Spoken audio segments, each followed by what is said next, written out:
Hello, my name is Miriam Halami, and my book, The Emergency Zoo, asks the question, who will save the animals when the war comes?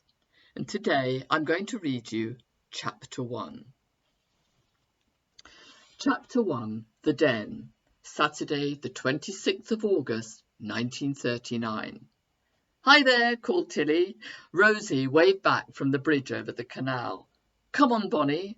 Tilly turned her bike onto the towpath, her little dog trotting behind. Rosy was leaning over her bike basket, tucking a piece of pink flannel around her cat. How was Tinker Bell this morning? Asked Tilly as she pedalled onto the bridge. Fine and dandy, said Rosy, stroking along Tinker Bell's golden back. Come on then, let's go.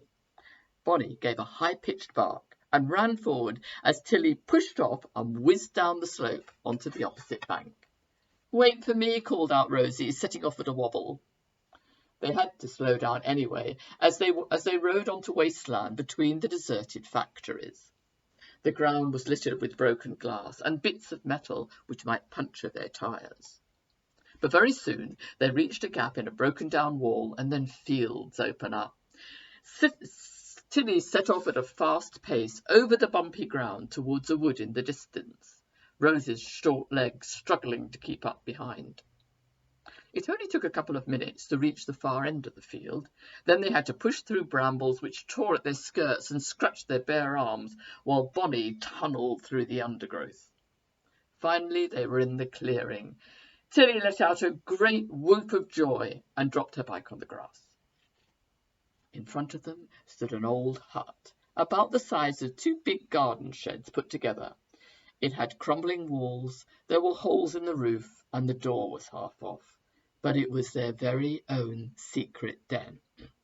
They'd discovered it at the beginning of the holidays, and had played there ever since. Rosie lifted Tinker Bell out of her basket and propped her bike against a tree. You change the water in the jam jars, she said, and I'll fetch some fresh flowers. Then we can sweep the floor so everything's nice and tidy before lunch, called Tilly over her shoulder, as she and Bonnie raced into the den. Rosy wandered off, stroking Tinker Bell and looking around for flowers. Poppies near the field, daisies in the grass, she murmured, a couple of yellow irises, and there's a big foxglove under the oak tree. Tilly couldn't help smiling to herself as she dumped the old flowers in the clearing and emptied out the stale water. Rosy knew the names of all the flowers and all the trees and pretty much anything else. It was as though she swallowed books whole. On her bookshelf in her bedroom, she had the 10 volumes of Arthur Mee's Encyclopedia, which she carefully consulted whenever Tilly wanted to know anything, as well as more books than anyone else Tilly knew. Now that they were 12 and in the high school, Tilly needed Rosy's books more than ever for the masses of homework. That's what's so wonderful about the holidays, Tilly thought, stretching her long frame. No homework for 6 whole weeks. Come on, Bonnie, she called out. Let's go down to the stream. Bonnie gave a delighted yap and raced off into the wood. The stream had almost dried up in the summer, but then the weather broke with terrible thunderstorms, so the water was running freely again between mossy banks. Bonnie arrived first and splashed straight into the middle, lapping up the cool, fresh water. Pond skaters, with their tiny bodies and long spidery legs, skated across the surface of a pool trapped between tree roots. A cheery blackbird was singing above them, almost drowning out the sound of Bonnie lapping away furiously. Tilly slipped off her sandals and socks, tucked her dress into her knickers, and paddled in after Bonnie. The bed of the stream was muddy, and Tilly liked the squishy feeling between her toes. Rosy was scared that creatures might be hiding in the mud and bite her, so she would only sit on the bank and dangle her feet in the water. Once Tilly had filled the jam jars with fresh water, she climbed out of the stream, tucked her shoes and socks under her arm, and whistling to Bonnie, went back to the clearing barefoot. Mind, warned Rosy as she stood at the door of the den, a broken broom in her hand. There's still nails around. Over the summer, they'd turned the den into their own little home, spending days tidying and organising. Tilly thought the old hut probably belonged to a farmer. The place was so full of cobwebs, it was obvious no one came there anymore. They'd bashed down the worst cobwebs on the walls and laid a couple of sacks like rugs on the earth's floor. There were a few wooden crates, and they'd set these out as seats. With fresh jars of flowers and an old bit of red velvet Tilly had begged from Mum, they'd made their very own cosy den. "We're so lucky no one has found out yet," she said now as she took packets of sandwiches from the bike baskets. "That's because we know how to keep a secret," said Rosy, sitting with her legs curled under her and Tinker Bell in her arms. The cat was licking her front paws with long, slow strokes as Rosy fondled her ear. "I do love the way cats' ears go up in points, like elves," she said. "Or Martians," said Tilly with a grin, as she flopped down in the long grass and pulled Bonnie on her lap. "Our pets love the secret den as much as we do," she said, kissing the large white patch on Bonnie's forehead. Bonnie was a King Charles spaniel, nearly 2 years old. Her fur was a mixture of black, white and gold. She had long curly ears and huge brown eyes which could melt the hardest heart. Rosy was holding out a whole sardine to Tinker-Bell. A deep purring was coming from the cat as she delicately nosed the fish. "Where'd you get that?" said Tilly. "Pinched it from the larder without Megan noticing," said Rosy with a mischievous grin. Tilly laughed, and Tinker-Bell opened her mouth and began taking small pieces of the sardine between her cats. "She eats so much more politely than Bonnie." "Course," said Rosy.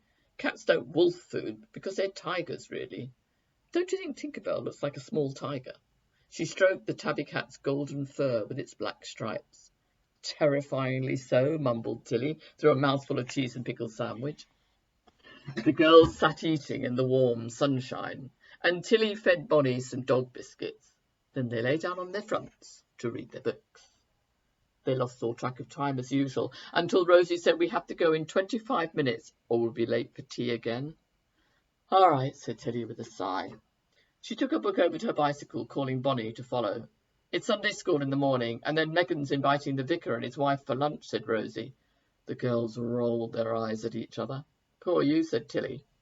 The vicar had a strange, high-pitched voice, and Tilly was always getting into trouble in Sunday school for dissolving into fits of giggles. "He says I'm incorrigible," she muttered. "Oh, yes," said Rosy, "incorrigible, not able to be corrected or reformed." "Crikey, Rosy, how on earth do you remember all that?" "Sometimes I just read the dictionary, for fun." Rosy bent down to kiss Tinker-Bell's button nose, and the cat yawned and stretched herself. "I need some fun right now," said Tilly, throwing herself to her feet.